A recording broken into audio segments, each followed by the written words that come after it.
If you're struggling to get your first 1,000 subscribers on YouTube, I'm gonna give you the no BS advice you've been looking for so you can finally get off the creator struggle bus and start breaking through and getting noticed for your content. Start turning those casual viewers into subscribers. And if you're already not even getting those casual viewers, we're gonna go ahead and gonna fix that right now.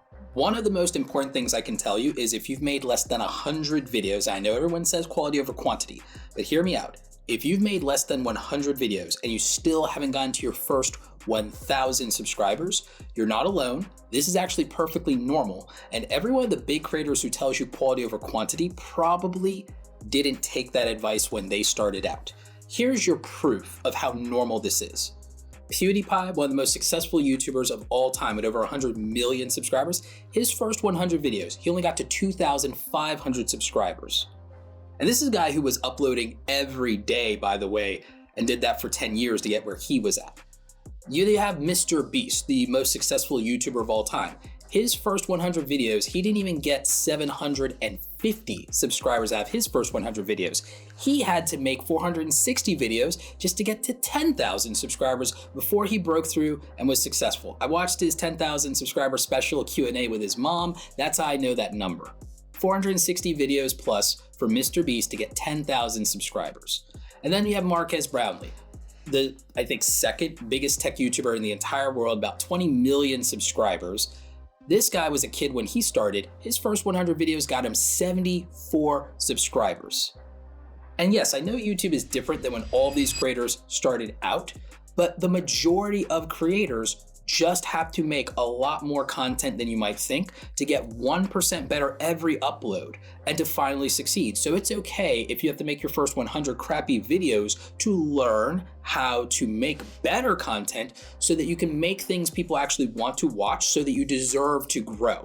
This is a normal process. And if you are someone who really just wants to kind of express yourself and see videos that you would want to watch, there's a possibility that maybe other people aren't interested in the same things as you. So it's okay to have an experimental phase in the early part of your YouTube journey to learn how to make content and to let yourself express yourself, get it out of your system so you can move on to intentional videos that focus on putting the viewer first and making what people want to watch, but something that you still enjoy. Okay, Roberto, that's great, but how do I get more views? How do I get subscribers? Well, once you start getting subscribers, you might assume that you're gonna start getting more views because you have subscribers.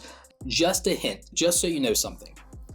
Getting more subscribers doesn't guarantee you more views. YouTube actually stopped caring about subscribers for that purpose of giving you views a long time ago. If you talk to any established creator, they can probably show you their analytics and show you that probably less than 50% of their views come from their subscriber base. That's not on the creator, that's just the way that the system, the algorithm, works in YouTube. It cares about your previous watch history if you're a viewer and gives you things that you're predicted to click on more favorably, and it uses a lot of different criteria to decide that.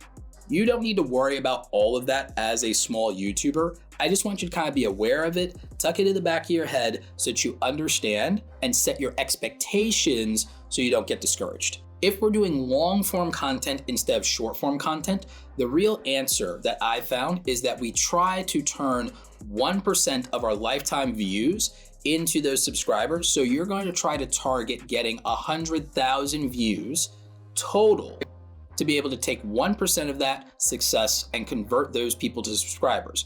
This is pretty common if you're making long form content exclusively.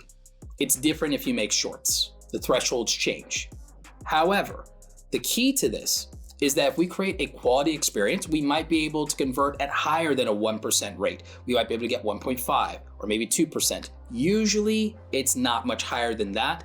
And if you do certain content like gaming, it's usually closer to 0.5%. It's just an audience that's harder to get to support in terms of subscribing to the content. Not everybody can be consistent enough to do what I'm gonna suggest here, and not all of you have the time, resources, energy, or the type of content you really wanna make might take a little longer. But my idea in terms of your content frequency and consistency is to try to upload twice a week if possible. And the reason we're doing this is we're not doing this solely for growth. We're trying to cut our learning curve in terms of how quickly we can get to making better content, because our real goal is to use the 80-20 rule. We want the top 20% of our content to be the best it can be out of the whole bundle, because that's going to actually produce the majority of our results. Something you may not know is that almost every single YouTuber is carried by the top 20% of their videos. The top 20% of their videos produce the most views and most subscribers for the entire channel. 20% of your best output produces about 80% of your results. It's called the Pareto principle. It's the 80-20 rule. If we make 100 videos in a year and we try to make them the best that we're capable of at the time for the limitations that we're setting on ourselves, what's going to typically happen is that the top 20% of those will be outliers. They'll perform much, much better than everything else. And they will break through and deliver us the results that we're looking for. And they will be the videos that people watch the most frequently, subscribe to the most, and that probably have the best stats in terms of average view duration and accumulate the majority of our watch time. Now, in terms of how long your videos should be, the interesting thing is that every single length of video that you could think of has performed on YouTube at some point. 88% of videos don't even break 1,000 views on YouTube. Based on a 9to5 Google report, they actually found that out. This is a study from 2020, right before we got YouTube Shorts. So this applies to long form exclusively, but it's also the overall majority amount of content that was on the platform. So when we look at that, that can feel discouraging. But what you should actually realize is that the majority of people are not your competition, because they cannot package a video idea that someone wants to watch. They can't make a thumbnail that gets clicked on, and they can't write a title that triggers any kind of emotion. And so now you know what you need to be doing. You actually don't need to worry about 90% of people on this platform. You're down now to 10%. And then wait. All of those people aren't even in your niche. They're not trying to attract the same audience as you. They're not fighting for exactly the same eyeballs as you. So now you have even more opportunity. And if you want to see how clear of a picture this is, how much room there is at the top, what if I told you that of all the creators in the US, and most of you watching this are going to be from North America, there's not even 100,000 channels across all niches in YouTube that are American English-speaking channels and have a silver play button. It's under 100,000 as of the making of this video right now, across all niches of YouTube. That means the niche that you're in, there's not probably 1,000 creators, or probably not even 500 creators in your exact niche competing for the exact same audience that speak English that have a play button. There's plenty of room at the top. A lot of you can't even name 10, 20 creators that make the content you want to make that have a silver play button. So that either means there's not a community that's really as interested in that content, so the market may not be big enough, or it means nobody is satisfying those people. No one is making the content that they would want to watch at a high enough level of quality to demand their respect and their support. That's an opportunity for you as a small creator. So getting your first 1,000 subscribers on YouTube won't be that difficult if you're doing the following things. Package your content effectively by focusing on topics that are already performing for the audience you want to attract, having the right standards for your thumbnails so that they're visually attractive and interesting at a glance without someone thinking about it. So make higher quality thumbnails, do the work, look at what's performing in your niche. You don't have to steal that thumbnail style, but you do have to match that energy, bring big creator energy. Would you accept this thumbnail if you paid someone $150 for that thumbnail? Would you accept this thumbnail if you already had 100,000 subscribers? Would you accept this thumbnail representing you if you had 1 million subscribers? Think about that before you push publish. The title. Don't worry so much about SEO. If you're making education content and tutorials, that's one thing, but the titles for that basically write themselves. If you are an influencer entertainment type, which most of you watching this probably are, even if you're a thought leader, the reality is you need to actually focus more on emotion in your titles and how you're going to use psychology. I've talked about this in other videos, and I did a whole free workshop on writing titles or even using ChatGPT to help you. The main thing I'm going to tell you is that if that title can't make someone feel something, and if that title isn't strong enough, aggressive enough, go back to the drawing board until you have something that makes someone feel something and you know exactly what emotion that is that they're feeling. And as far as the thumbnail, it needs to be something that can get them to stop scrolling in their phone and pay attention to you. If you can accomplish that, then you have someone who's going to watch your videos and give it a chance. They value the video enough to give it a chance and give it a click. Now you have to deliver quality for them. You've got 8 to 15 seconds after getting their attention to keep their attention or they're out. So focus on your hook. Practice how you introduce a video. Don't do an intro that wastes their time. Make sure you're capturing their attention. Validate the reason that they clicked on the video and immediately give them value up front and get them interested and wanting more. Open up a curiosity loop that compels them to keep watching the video. And then make sure that you're creating new curiosity loops, that you're building a mystery box if you have to. J.J. Abrams, build a mystery box if you have to. Every minute, they should be compelled to see what happens next or to learn more. A lot of you are gonna start out thinking that this is down to over editing. It's mostly charisma and confidence and your delivery on camera more than it is anything else. That and not having crappy audio. That's how you will build retention. Now, when it comes to your 4,000 hours of watch time, because I know a lot of you will do a dedicated video to that, but a lot of you want to get monetized, I'm gonna recommend that if you're gonna make 100 videos, that yes, we want those 100 videos to, in theory, average 1,000 views to get us to our 100,000 and then to convert into subscribers. But how do we convert viewers into subscribers? If we have a retention rate or average percentage view to the video that's over 35%, now ideally you want over 50%, but if it's at least 35%, then we have almost a 2x probability of turning a casual viewer into a subscriber. So that's what we want to optimize for. You also, especially if you're a small YouTuber, I don't care what big YouTubers have told you, you need to ask for the subscribe, but only after you've delivered some value for them, usually in the first 1/3 of the video because of that 35% average viewer duration that we're aiming for. 35% means we're doing good, we're doing okay. It's not excellent. If we were doing great, it's gonna be 55%. If we were doing excellent, it's gonna be over 70%. Those are your target numbers. Yes, it varies based on video length. If you're making an hour-long video, that threshold comes down significantly. Most of you, your videos are gonna be under 20 minutes.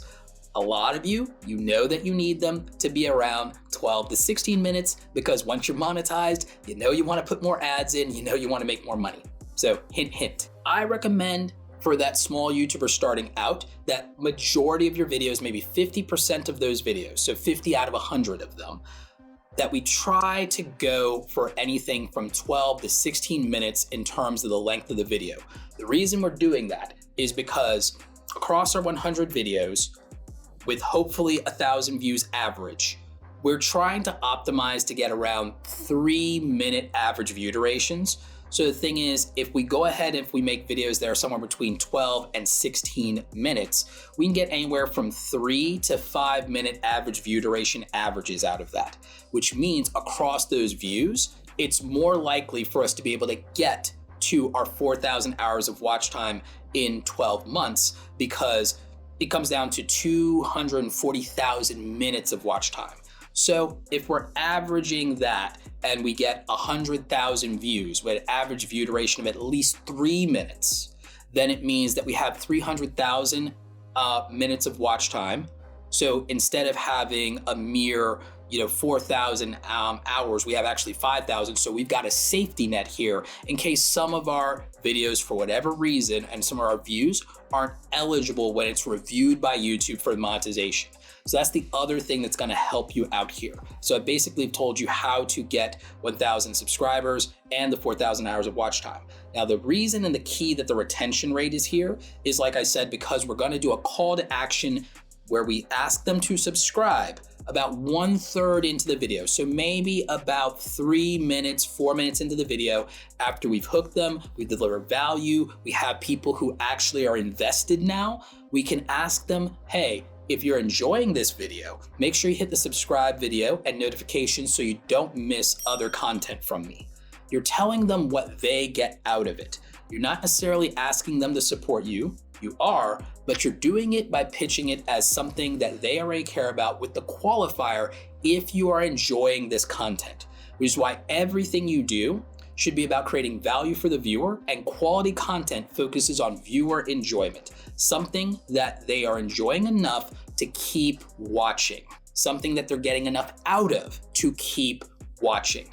That's how we turn a casual viewer who doesn't know us into a subscriber. The other key to this is if we can make 100 videos in a year and we're cutting our learning curve, we are getting 1% better with every upload. We're compounding our ability to turn quantity into higher quality. And then we're gonna start converting those casual viewers at a higher rate. And if we have consistency in our topic, titles, thumbnails, and we're making sure we're making relevant content to the timing, then we also can compound our value video after video after video. Ideally, by making mini-series, where if people want to, they can watch 3 to 5 to 8 videos from us. If they can do that, we have a higher probability. If one video can't get them to subscribe, if we make enough videos that have the same value for that viewer, the same type of content, the same thing they care about, and we hit them up more than once, they get used to us, they start to like us enough, they want to then support us because they feel that, hey, you're creating value for me, you're being consistent, I feel like you deserve this. I want to see you do well. You want to have a good viewer experience that is so powerful that they say, you deserve more views than you're getting. You deserve more subscribers than you're getting. Because then that's how your community starts showing up for you and helps you get and accomplish your goals, because they respect you because you delivered value for them. And so now you know exactly how to get your first 1,000 subscribers in YouTube. And spoiler alert, this doesn't change with the YouTube algorithm, and this works in almost every single niche you could possibly think of, because all we're doing is taking advantage of and leveraging human behavior so we know how to attract our audience. And the thing is, you can't get people to subscribe to you if you don't get their attention, and you get their attention by attracting them at a glance. They have no idea how good your content is or how good your personality is until they give you a chance. And just remember, if you can't attract them at a glance, then they're never going to give you a chance. And that's why packaging your videos correctly is the priority. Topic, title, thumbnail, and timing for your target audience. Hopefully you found this video helpful. If you did, we've got 2 things you can check out. You can check out our video on getting monetized on YouTube, getting those 4,000 hours of watch time. You also can check out our free Creator Foundations course with over 4 hours of content to help you become a successful content creator. Stay awesome, and I'll catch you in the next video. Take care.